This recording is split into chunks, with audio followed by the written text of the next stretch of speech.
When we use injectable treatments for medical concerns, the main things that we're using it for are we might use botulinum toxin or anti-wrinkle injections for patients who suffer from teeth grinding or bruxism. Often what we find is patients come along and they're obviously clenching their teeth at night, or their dentist has said that they're wearing down their teeth from teeth clenching, or they might be wearing a splint at night but they're finding it difficult to cope with. So in that situation it's always good to do an evaluation of the strength of their masseter muscles, which is this muscle here in the corner of the jaw, which is the main chewing muscle. And if the muscles are enlarged or there's a lot of tension in the muscle with clenching, relaxing it with botulinum toxin will often give people relief.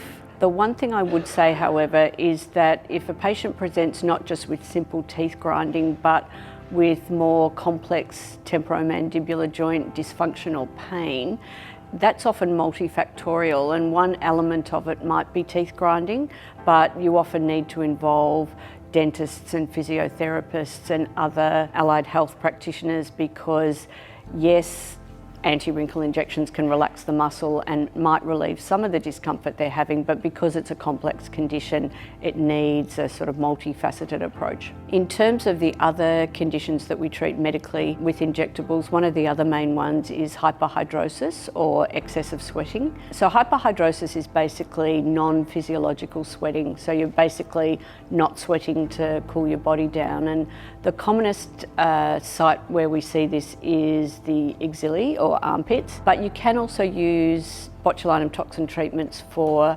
hyperhidrosis in other areas, so the top lip, the forehead, the scalp, even the palms and the soles. They're also common areas for hyperhidrosis, and in that setting, anti-wrinkle injections are actually very effective. They often make the patients completely dry. The other advantage of using anti-wrinkle treatments for that indication is that they often last longer. The treatment duration lasts longer than what you would get if you were using the toxin for a cosmetic treatment. So typically when we do cosmetic treatments, we would get a 3 to 4 month duration from the treatment, but when we're using anti-wrinkle injections for hyperhidrosis, we would often get sometimes 6 to 9 months out of the treatment, so there's increased longevity. And there are a few other medical indications where we can consider using botulinum toxin injections as well. We don't do this anywhere near as often as we would perhaps do it for hyperhidrosis or bruxism, but for conditions like rosacea, where traditional medical therapies have failed or patients still have quite significant disease,